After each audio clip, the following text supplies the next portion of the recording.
Hi everyone. इस वाली video में हम अपनी सीरीज जावा एंड ऊप्स के मॉड्यूल 1 जावा के टॉपिक 2 को पढ़ने जा रहे हैं। ठीक है, तो देखो टॉपिक 2 है क्या। टॉपिक 2 में का नाम है वाई जावा। ठीक है, मीन्स अगर हम जावा में कोड कर रहे हैं तो जावा में क्यों कोड कर रहे हैं, जावा के फीचर्स क्या हैं जो जावा को बाकी लैंग्वेजेस से डिफरेंट बनाती हैं। ठीक है, तो देखो जावा के फीचर्स देखते हैं। मेनली इन 5 फीचर्स की बात करने वाले हैं। Platform independent, multi threading, garbage collection, portable nature of Java and security. ठीक है, मेन इन 5 जो फीचर्स हैं जावा के उनके बारे में बात करेंगे। ठीक है, तो देखो पहला फीचर डिस्कस करते हैं, that is Java is platform independent. ठीक है, जावा जो होती है वो प्लेटफॉर्म इंडिपेंडेंट होती है। इसका मतलब क्या है, तो देखो इसका मतलब समझ में आएगा यहाँ से। ये वाला डायग्राम देखते हैं। ये डायग्राम क्या है, ये डायग्राम है बेसिक सा जो हमने फ्लो करा था। किसका, इससे पहले वाली वीडियो में हमने देखा था कि फ्लो ऑफ अ प्रोग्राम, हमने सी प्लस प्लस का फ्लो देखा था, हमने जावा का फ्लो देखा था। ठीक है, ये वाला फ्लो किसका है, ये वाला फ्लो है सी प्लस प्लस का। सी प्लस प्लस में सबसे पहले क्या होता है, हमारे पास कोड रखा होता है। ठीक है, पहला स्टेप था हमारे पास कोड होना चाहिए। सेकंड स्टेप क्या होने वाला है, सेकंड स्टेप होने वाला है कि हमें उस कोड को करना है कंपाइल। तो उसके लिए हमें चाहिए होगा सी प्लस प्लस का कंपाइलर। ठीक है, तो मैंने अपने सी प्लस प्लस के कोड को सी प्लस प्लस के कंपाइलर को दिया। ठीक है, जब मैंने उसको कंपाइल किया, मतलब जी प्लस प्लस नाम का कंपाइलर होता है, सेकंड स्टेप उसको दिया मैंने। उसने क्या किया, उसने एक नई फाइल क्रिएट कर दी थी, जैसे पहले डिस्कस किया था।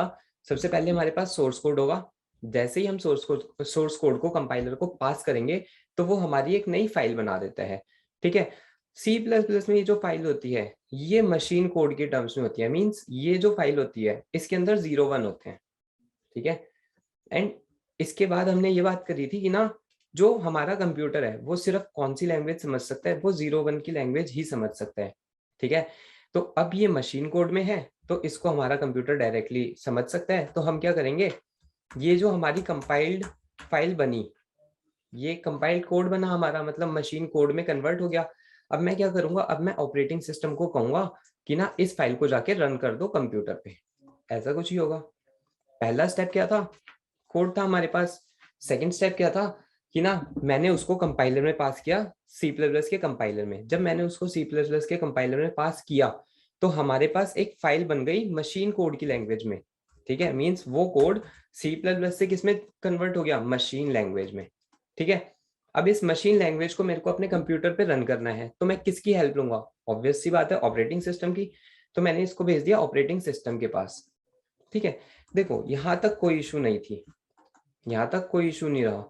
बट इशू जो आता है ना, वो पहले लैंग्वेजेस में यहाँ पे आ जाता था। कैसे, ये समझते हैं। देखो पहले मेरे पास कोड था, फिर मैंने इसको कंपाइलर को दिया तो मेरी एक आउट फाइल बनी थी। अब मैं इसको ओएस को दूंगा तो मेरा ये प्रोग्राम रन हो जाएगा। ठीक है, देखो ये सी प्लस प्लस का कंपाइलर तो जगह सेम ही होने वाला है। ठीक है, डिफरेंस क्या होने वाला है, ये ओएस का। हर एक लैपटॉप या फिर कंप्यूटर में, हर एक पीसी में ऑपरेटिंग सिस्टम सेम थोड़ी नहीं होते। किसी में विंडोज है, ठीक है, किसी में लिनक्स है, और किसी में मान लो मैक है। ऐसा कुछ है। अगर ये ऑपरेटिंग सिस्टम का बिहेवियर हर एक केस में अलग अलग हुआ तो क्या ये हमारे आउट की रनिंग को इफेक्ट कर सकता है, ऑब्वियस सी बात है करेगा ही। क्यों, हमारे आउट को कौन रन कर रहा है, हमारे आउट को ऑपरेटिंग सिस्टम रन कर रहा है। अगर ऑपरेटिंग सिस्टम ने, डिफरेंट ऑपरेटिंग सिस्टम ने इस आउट के साथ डिफरेंटली बिहेव किया तो हमारा आउटपुट क्या आएगा, अलग आएगा। ठीक है, देखो कैसे आ सकता है ये। मान लो कि ना विंडोज में इंट को, मैंने इस कोड में ना समथिंग इंटीजर टाइप्स यूज कर रखा था, इंट यूज कर रखा था। ठीक है, विंडोज में इंटीजर को मान लेते हैं 4 बिट्स मिलती थी। मान लो इंटीजर को 4 बिट्स मिलती थी, नॉट बाइट्स, इट बिट। ठीक है, इसमें लिनक्स में 2 बिट्स मिलती थी। ठीक है, मैंने विंडोज में एक प्रोग्राम लिखा जिसमें मैंने कहा कि ना a प्लस बी कर दो, मतलब 2 इंटीजर्स दिए एंड उनका समेशन मांगा। ठीक है, अब 4 बिट्स हैं। ठीक है, तो 4 बिट्स में कहां से कहां तक की वैल्यू सेव हो सकती है, 0 से लेकर 15 तक की वैल्यू सेव हो सकती है। 15 से ज्यादा की वैल्यू सेव नहीं हो सकती, 0 से कम की वैल्यू सेव नहीं हो सकती अगर सिर्फ पॉजिटिव वैल्यूज लेंगे। ठीक है, यहाँ पे 4 स्पेसेस है। मान लो मैंने ना एक प्रोग्राम लिखा था जिसमें मैंने इसको कहा था कि ना 4 + 4 कर दो। ठीक है, तो इसने क्या कहा इसने कहा 4 सेव करना है, ये 4 सेव करना है, ठीक है। 4 सेव कैसे होगा, 0 0 0 1 0 0, ये वाला 4 कैसे सेव हुआ। अब इन दोनों का समीशन होने के बाद हमारे पास आउटपुट आया ये, ठीक है, दिस इज 8। कोई इशू नहीं हुआ इसमें, क्यों, इसमें इंटीजर के 4 बिट्स थे, सेम प्रोग्राम एग्जैक्टली, कुछ भी चेंज नहीं किया मैंने। किस में चलाया, लिनक्स में, बट लिनक्स कह रहा है कि ना मैं तो 2 ही बिट्स देता हूँ इंटीजर के लिए। अगर लिनक्स इंटीजर के लिए 2 बिट्स देता है तो देखो इशू क्या हो सकता है, मैंने कहा 4+4 का ही प्रोग्राम लिखा है, बट इसके पास 2 बिट्स हैं। 2 बिट्स में नंबर कहाँ से कहाँ तक स्टोर होंगे, सिर्फ और सिर्फ नंबर 0 से लेकर, इसमें 0 से लेकर 7 तक थे, सॉरी इसमें 0 से लेकर 7 तक थे। अगर मेरे पास 2 बिट्स हैं तो मैं कहां से कहां तक नंबर 0 से लेकर 3 सेव कर सकता हूं, क्यों, 0 1 2 3, इससे ज्यादा नंबर तो सेव ही नहीं कर सकता, बट मैंने कहा 4+4 करना है, तो ये नंबर सेव कैसे करेगा, तो ये समथिंग अपने तरीके से इसको नंबर को सेव करेगा एंड कुछ अननोन आउटपुट देगा। क्यों, क्योंकि इसके पास 4 सेव करने की जगह ही नहीं थी, तो इसको ये किसी अलग तरीके से सेव करेगा एंड ये कुछ अननोन आउटपुट देगा। इसने आउटपुट दिया 8, इसने आउटपुट दिया अननोन, बट हमारा जो कोड था वो तो सेम ही था। तो इशू कहाँ पे आई, इशू इसलिए आई क्योंकि जो हमारा काम था वो ओएस हैंडल कर रहा था, ठीक है। ओएस किसी डेटा टाइप को कुछ वैल्यू दे रहा था, किसी डेटा टाइप को कुछ मेमोरी असाइन कर रहा था, किसी डेटा टाइप को कुछ मेमोरी असाइन कर रहा था, ठीक है। एंड ये डिफरेंट ऑपरेटिंग सिस्टम में डिफरेंट था, इसीलिए हमारा ये इशू अकर हुआ। तो इसको जावा ने कैसे रिजोल्व किया, देखो इसकी वजह से ये जो लैंग्वेज हो गई ना C++, ये हो गई प्लेटफॉर्म डिपेंडेंट। मींस अगर विंडोज में कोई आउटपुट आ रहा है, जरूरी नहीं एग्जैक्टली सेम आउटपुट लिनक्स में आएगा, जरूरी नहीं एग्जैक्टली सेम आउटपुट मैक में आएगा, ठीक है।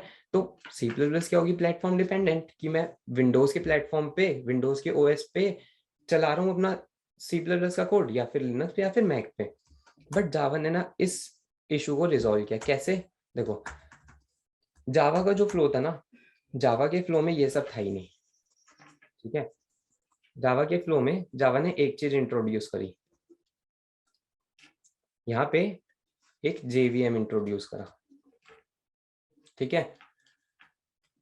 जावा ने कहा कि ना मैं अपना काम डायरेक्टली ओएस को नहीं दूंगा, ठीक है, हो सकता है ओएस दिक्कत दे दे। जावा ने क्या कहा कि ना मैं अपना डायरेक्टली काम ओएस को नहीं दूंगा, हो सकता है ओएस प्रॉब्लम क्रिएट कर दे। यहाँ पे सबसे पहले कोड, ठीक है, पहला स्टेप। दूसरा स्टेप कोड को कंपाइल करना होता था, वो किससे होता है जावा में, जावा सी से, ये कंपाइलर रखा है। अब जावा में जब कोड कंपाइल होता है ना, तो जैसे हमारे C++ में आउट फाइल बन रही थी, जावा में आउट फाइल नहीं बनती। जावा में क्या फाइल बनेगी, मान लो इसका नाम था hello.java, तो कंपाइल होके यहाँ पे जो फाइल आने वाली है वो आने वाली है hello.class, ठीक है। ये फाइल आएगी hello.class। C++ में जो आउट फाइल थी ये मशीन कोड में थी। मशीन कोड का मतलब क्या है कि ना हम इसको डायरेक्टली ऑपरेटिंग सिस्टम को दे देंगे, ऑपरेटिंग सिस्टम इसको रन करा देगा, ठीक है। ऑपरेटिंग सिस्टम मशीन कोड समझता है, हम डायरेक्टली ऑपरेटिंग सिस्टम को मशीन कोड देंगे, वो अपने आप उसको हमारे कंप्यूटर के थ्रू रन करा लेगा। बट अगर हमें इसको मशीन कोड में ही कन्वर्ट करना होता तो फिर हम जावा बनाते ही क्यों। तो जावा ने इसको डायरेक्टली मशीन कोड में कन्वर्ट नहीं किया, जावा ने इसको दूसरी कोड में कन्वर्ट किया, डॉट क्लास फाइल में। इस डॉट क्लास फाइल को कहते हैं बाइट कोड। जावा ने मशीन कोड में कन्वर्ट नहीं किया, क्यों, मशीन कोड में कन्वर्ट हो गया, ठीक है। तो इसके बाद हम डायरेक्टली किसकी कॉल लगा देंगे, ओएस की। ओएस को तो समझ में आता है मशीन कोड, ठीक है, तो वो उसको रन कर देगा। बट हम चाहते थे कि ओएस रन ही ना करे किसी तरीके से उसको, तो जावा ने एक उसको बाइट कोड में कन्वर्ट किया। अब ये बाइट कोड ना ओएस को समझ में नहीं आता, ओएस को पता ही नहीं है कि ये बाइट कोड है क्या, ठीक है। अब इस बाइट कोड को रिजोल्व कौन करेगा, अगर ओएस को नहीं पता तो इसको रन कौन करेगा, इसके लिए काम आता है JVM का, ठीक है। तो जावा ने अपना खुद का रन टाइम एनवायरनमेंट बनाया। देखो रन टाइम एनवायरनमेंट का मतलब क्या है, रन टाइम एनवायरनमेंट, सबसे पहले कोड था वो कंपाइल हुआ, कंपाइल होने के बाद रन हुआ। अब कंपाइल से जब वो रन हो रहा है, इस टाइम पे उसको मेमोरी मिलेगी, उसको CPU मिलेगा, उसको रिसोर्सेज मिलेंगे, ठीक है, तभी तो वो रन होएगा, ठीक है। मान लो कि वीडियो देखनी है हमें, तो वीडियो क्या लेगी, मेमोरी लेगी कुछ, सीपीयू का यूटिलाइजेशन करेगी, मॉनिटर पे दिखाएगी, स्पीकर पे आवाज सुनाई देगी, ठीक है। तो ये वाला काम कब हो रहा है, कंपाइल होने के बाद जब रन कर रहे हैं, ठीक है। तो इसके लिए एक रन टाइम एनवायरनमेंट चाहिए होता है। रन टाइम एनवायरनमेंट मींस ये प्रोग्राम रन किसकी देख रेख में करेगा, मतलब कौन इसको रन करवाएगा कि इसकी सारी कमांड सही चलनी चाहिए, किस तरीके से चलनी चाहिए, तो वो चीज होती है रन टाइम एनवायरनमेंट। ये चीज C++ में कौन देख रहा था, C++ में देख रहा था ओएस। C++ में ओएस ने कहा कि ना मैं सारा काम देखूंगा रनिंग का, ठीक है। बट जावा ने खुद का रन टाइम एनवायरनमेंट बनाया। जावा ने कहा कि ना मैं एक जेवीएम को हायर करूंगा, वो जेवीएम एक जेवीएम को हायर करूंगा, वो जेवीएम ओएस से बात करेगा, ठीक है। दोबारा, जावा ने डायरेक्टली ओएस से बात नहीं करी, जावा ने जेवीएम को हायर किया एंड इसने जेवीएम को बता रखा था कि ना इंट को ना 4 बाइट्स देना हमेशा, ठीक है, कैर को ना 2 बाइट्स देना, ऐसा कुछ। इसने ना पहले से ही ना जेवीएम को बता रखा है कि ना ये चीजें इनपुट लेनी है तुम्हें, ठीक है। अब जेवीएम तो हर जगह सेम होने वाला है, ठीक है। अब जेवीएम क्या करेगा, जेवीएम के पास इंफॉर्मेशन आई कि कुछ कमांड चलानी है, तो वो अपने पास चेक करेगा। मान लो इंटीजर आया, तो जेवीएम के पास इंटीजर का साइज तो 4 ही होगा, ऑपरेटिंग सिस्टम के पास अलग होगा। तो जेवीएम कहेगा ऑपरेटिंग सिस्टम को कि ना मेरे को 4 बाइट्स का स्पेस दे दो, उसको मैं अपने आप जाके एलोकेट करा दूंगा, ठीक है। ऑपरेटिंग सिस्टम का रोल काफी कम हो गया यहाँ पे। पहले ऑपरेटिंग सिस्टम ही बता रहा था कि 4 बाइट्स दे देते हैं, ठीक है, एंड स्पेस भी ऑपरेटिंग सिस्टम बता रहा था।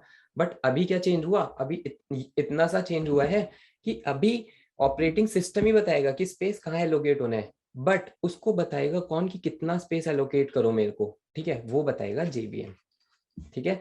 तो हर, चाहे विंडो हो, चाहे मैक हो, या फिर कोई और लिनक्स हो, जितने भी ओएस हैं, इसमें ना जेवीएम सेम होता है। मतलब जेवीएम के अंदर जो लिखा हुआ है कि इंट को 4 बाइट्स मिलना है, या फिर कैर को 2 बाइट्स मिलना है, या फिर किसको कैसे स्पेस एलोकेट होना है, वो सारी चीजें इन लैंग्वेजेस में चेंज ही नहीं हो रही, ठीक है। तो जावा ने क्या करा, जावा ने ओएस का काम आसान कर दिया। मतलब ओएस को एज एन इंटरफेस, मतलब जेवीएम को बीच में ले आया कि ना ओएस का काम जो था, जो मेन काम था, वो कौन हैंडल करेगा, अब जेवीएम, ठीक है।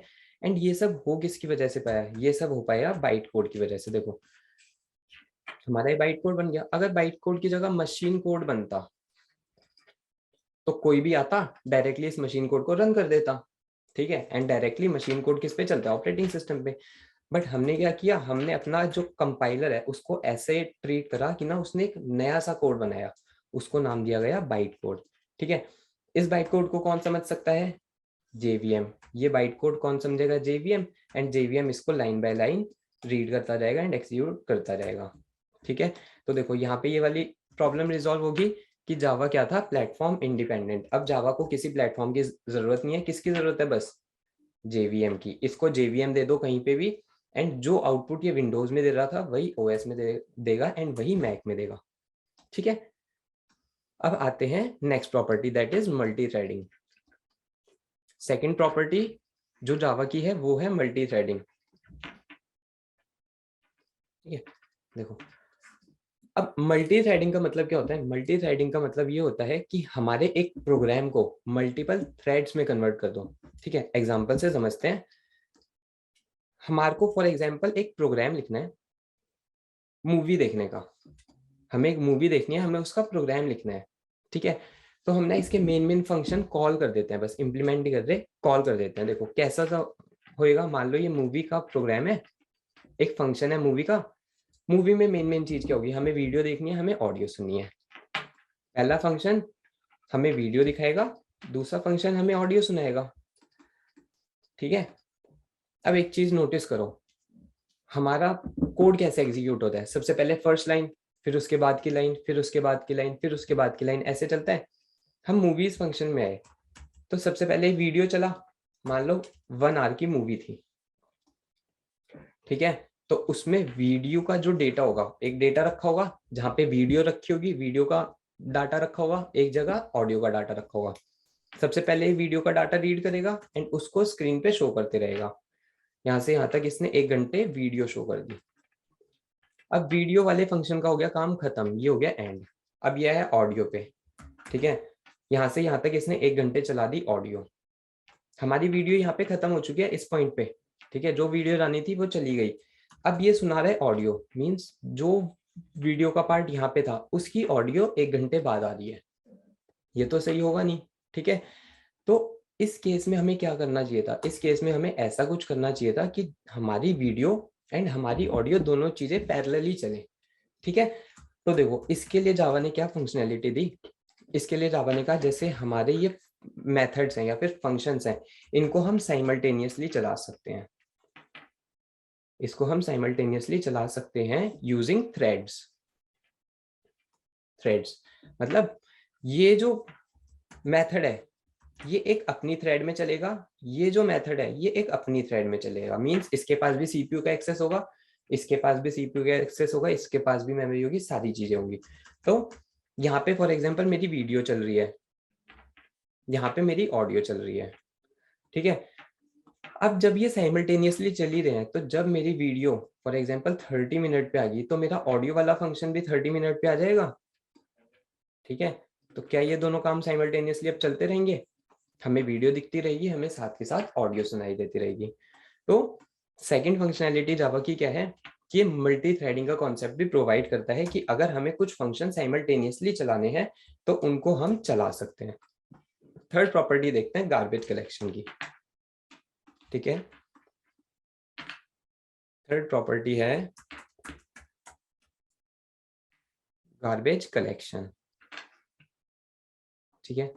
देखो जब भी कोई प्रोग्राम रन होता है, ठीक है, जब भी कोई प्रोग्राम रन होता है तो प्रोग्राम को क्या चाहिए होगा, स्पेस चाहिए होगा, जहाँ पे वो अपने वेरिएबल्स सेव करे, जहाँ पे वो अपना सारा डेटा सेव करे, उसको कुछ स्पेस मिलता है, ठीक है। जैसे मान लो ये हीप एरिया है जहाँ पे वो अपना डायनामिक डेटा स्टोर करेगा, अपनी नोट्स, अपनी क्लासेस, ठीक है, ये सारी चीजें। ये है स्टैक एरिया जहाँ पे वो अपने लोकल वेरिएबल्स सेव करता है, ठीक है। और ये और भी एक्स्ट्रा स्पेस टाइप्स, ठीक है। अब क्या होने वाला है, ये जो स्पेसेस होते हैं ना ये एक प्रोग्राम के लिए लिमिटेड होते हैं कि एक प्रोग्राम को इतना ही स्पेस मिलेगा, इससे ज्यादा नहीं मिलेगा। अगर हमें लिमिटेड स्पेस मिल रहा है तो हमें उसे मैनेज करना पड़ेगा। अगर हमने उसको मैनेज नहीं किया तो हमारा प्रोग्राम क्या कर जाएगा, क्रैश कर जाएगा, हमारे पास इतना स्पेस होगा ही नहीं एंड हमारा प्रोग्राम क्रैश कर जाएगा। तो इसके लिए जावा ने क्या किया कि ना जावा खुद ही अपना स्पेस मैनेज करता रहता है। कैसे, ये मान लो हमारा हीप है, ये हीप एरिया है, हीप एरिया में बहुत सारे स्पेसेस एलोकेट हुए थे एक टाइम पे, ठीक है। अब किसी पर्सन ने ना इस स्पेस को लीव कर दिया, कोई पर्सन यहाँ पे रह रहा था, उसने स्पेस को लीव कर दिया। जैसे ही उसने स्पेस को लीव किया तो जावा ने क्या चेक किया, क्या ये किसी और पर्सन का है स्पेस, मतलब क्या ये स्पेस किसी और पर्सन ने भी ले रखी है क्या। इसने चेक किया नहीं, ऐसा तो कोई है ही नहीं जो इस स्पेस का ऑनर है। अगर किसी स्पेस का कोई ऑनर नहीं होता, मतलब कोई भी किसी स्पेस को अगर पॉइंट नहीं कर रहा, तो जावा क्या करता है, जावा इस पे जाता है और एक फ्लैग लगा देता है, कैसा, अवेलेबल। इस स्पेस पे रहेगा, इस स्पेस पे फ्लैग लगा देगा एक अवेलेबल नाम का, मींस कि ना ये स्पेस खाली है, इसको कोई भी यूज कर सकता है आके, ठीक है। तो जावा ने क्या किया, जावा ने ये काम करने के लिए एक गार्बेज कलेक्शन नाम का फंक्शन बना रखा है, गार्बेज कलेक्टर, ठीक है। ये क्या करता है, जैसे ही हम इस फंक्शन को कॉल करते हैं तो ये पूरे हीप में, मतलब जो भी मेमोरी है उस पूरी मेमोरी में ट्रेवल करता है एंड चेक करता है कि ऐसी कौन कौन से स्पेस है जिसका कोई ऑनर ही नहीं है। अगर उसका कोई ऑनर नहीं है तो ये उस स्पेस पे क्या फ्लैग लगा देता है, अवेलेबल, कि ना ये हम यूज कर सकते हैं। तो इससे क्या हो जाती है, हमारी मेमोरी मैनेजमेंट हो जाती है। एंड ये जो गार्बेज कलेक्शन है ये बाय डिफॉल्ट जावा में चलता रहता है अपने आप ही। जैसी मेमोरी लिमिट एक्सीड होने लगेगी तो गार्बेज कलेक्टर अपने आप ही रन हो जाता है, ठीक है, एंड वो मेमोरी को मैनेज कर देता है, ठीक है। अब देखते हैं fourth property, that is portable, ठीक है। तो फोर्थ प्रॉपर्टी है कि जावा पोर्टेबल होती है। पोर्टेबल का मतलब क्या है, अभी हमने बात करी, पहला कोड लिखेंगे, कोड का नाम है for example hello dot Java. Code लिखने के बाद मैं उसको करूंगा कंपाइल, कंपाइल कैसे करूंगा, जावा सी और हेलो डॉट जावा, ठीक है। अब जब मैं ये वाली कमांड लिखूंगा, ये कमांड लिखने के बाद मेरे पास एक फाइल आएगी, किस नाम से, hello डॉट क्लास नाम से। ठीक है, इसके बाद थर्ड स्टेप क्या होना चाहिए, थर्ड स्टेप होना चाहिए इसको रन करने का। जब मैंने थर्ड स्टेप किया, hello, that is running step. ठीक है, एंड रन कैसे करते थे, यूजिंग जावा फिर स्पेस फिर हेलो। ठीक है, इससे ये वाली फाइल रन हो जाएगी। अब देखो इसमें पोर्टेबल का मतलब क्या है, पोर्टेबल का मतलब ये है कि ना, ये जो हमारी फाइल है, एग्जैक्टली जो कॉन्सेप्ट हमने पहले पढ़ा था। ठीक है, देखो जो कॉन्सेप्ट हमने पहले पढ़ा था कि प्लेटफॉर्म इंडिपेंडेंट, एग्जैक्टली वही कॉन्सेप्ट है कि ना, ये जो हेलो डॉट जावा बनी, इसको चाहे मैं अपने पे पीसी पे चलाऊं या फिर मैं पेन ड्राइव में सेंड करके किसी और पीसी में, या फिर पेन ड्राइव में डाल के, या फिर ऑनलाइन किसी को सेंड करके कहीं भी चलाऊंगा ना, इसका सेम आउटपुट आएगा। एग्जैक्टली सेम चीज इस फाइल के साथ होगी। चाहे तो मैं इसको डायरेक्टली अपने पीसी पे चलाऊं, या फिर अगर मैं इसको ऑनलाइन किसी को सेंड कर दूं, वो इसको चलाएगा। ठीक है, ये ऑलरेडी कंपाइल्ड फाइल है, अगर वो इसको चलाएगा तो भी उसको सेम आउटपुट मिलने वाला है। मींस जावा क्या है, पोर्टेबल, चाहे तो हम इसको ट्रांसफर कर सकते हैं या तो हम डायरेक्टली इसको शेयर कर सकते हैं किसी के साथ। ठीक है, अब देखते हैं लास्ट पॉइंट जो जावा ने दिया है, वो है काफी ज्यादा सिक्योर है ये। देखो इसका पॉइंट क्या है, मेन सिक्योर क्यों है, क्योंकि जावा में ना पॉइंटर्स होते ही नहीं है। जावा क्या है, पॉइंटर लेस है, पहला रीजन ये है। एंड सेकंड रीजन इस सीरीज का सेकंड पार्ट है, दैट इज ऑब्जेक्ट ओरिएंटेड है जावा। ठीक है, ऑब्जेक्ट ओरिएंटेड की वजह से इसको काफी ज्यादा हाई सिक्योरिटी मिल जाती है। तो अभी हम पॉइंटर लेस पढ़ने वाले हैं कि पॉइंटर लेस इसको सिक्योर कैसे बना देते हैं। ठीक है, देखो जावा में ना पॉइंटर्स होते ही नहीं, तो ये इसको सिक्योर कैसे बना पाएगा। मान लो कि ना हमारे पास ये स्पेस है कुछ, इसका नाम है पीटीआर, ये एक पॉइंटर है, इसका नाम है पीटीआर, एंड इसका एड्रेस समथिंग 40 के है। ठीक है, ये एक एरे है, इसका एड्रेस 40 के प्लस 4 से स्टार्ट हो रहा है। ठीक है, ये ptr1, ये arr। अगर मेरे को इस ptr की वैल्यू चाहिए एंड ये एक पॉइंटर है, तो हमें C++ में ऐसे लिखना पड़ता है ptr1 यहाँ पे स्टार, ऐसा कुछ लिखना पड़ता है। बट अगर मैं ऐसे करके लिख दूं ptr1 प्लस 1, ठीक है, इसका मतलब क्या होता है, इसका मतलब कि इस बॉक्स से जस्ट नेक्स्ट वाला एड्रेस, दैट इज 40 के प्लस 4। ठीक है, 40 के प्लस 4 मिला मेरे को।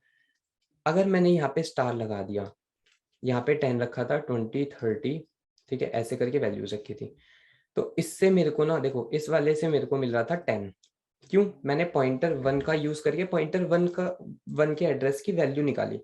बट मैंने यहाँ पे क्या किया, मैंने यहाँ पे पॉइंटर 1 का यूज करके, यहाँ से मेरे को क्या वैल्यू मिलेगी 20, मैंने पॉइंटर 1 का एड्रेस यूज किया, बट किसकी वैल्यू निकाल ली, ARR के 0th एलिमेंट की। ये तो होना ही नहीं चाहिए था। क्यों, क्योंकि मैं पॉइंटर 1 पे बैठा था, मेरे पास पॉइंटर 1 का एड्रेस था, एंड मैंने उसके साथ वाले का एड्रेस निकाल लिया। ऐसा तो होना ही नहीं चाहिए था। तो जावा ने क्या कहा, जावा ने कहा पॉइंटर्स देने ही नहीं है। ठीक है, तो जावा में पॉइंटर्स नहीं है, इसीलिए इस इशू को रिजॉल्व किया जा सकता है। ठीक है, बहुत इजीली रिजॉल्व हो जाएगा, बट फिर भी पॉइंटर्स जो है वो दिए ही नहीं गए कि अगर ऐसा इशू आ सकता है तो रिस्क क्यों लेना, पॉइंटर्स है ही नहीं जावा में इसलिए। ठीक है, तो एक बार रिव्यू कर लेते हैं दोबारा, ओवरव्यू कि क्या क्या पढ़ा है। जावा प्लेटफॉर्म इंडिपेंडेंट होती है। जावा प्लेटफॉर्म इंडिपेंडेंट मींस चाहे विंडोज में चलाओ, मैक में चलाओ, ठीक है, किसी भी ऑपरेटिंग सिस्टम में चलाओ, सब में आउटपुट सेम आने वाले हैं। मल्टी थ्रेडिंग होनी चाहिए, दो फंक्शन साथ के साथ चल सकते हैं दो अलग अलग थ्रेड्स पे। गार्बेज कलेक्शन होता है, मींस इंटरनल मेमोरी मैनेजमेंट अपने आप होता रहता है, जो भी स्पेस खाली हो जाता है उस पर फ्लैग लग जाता है अवेलेबल नाम का। ठीक है, पोर्टेबल होती है, मींस हम या तो डॉट जावा फाइल शेयर कर सकते हैं या तो डॉट क्लास फाइल, दोनों में से कोई सी भी फाइल शेयर कर देंगे तो दोनों के आउटपुट पे कोई इफेक्ट नहीं आने वाला। इसके बाद होती है सिक्योर, क्योंकि पॉइंटर्स होते नहीं है। ठीक है, तो मिलते हैं नेक्स्ट वीडियो में, थैंक्स फॉर वॉचिंग।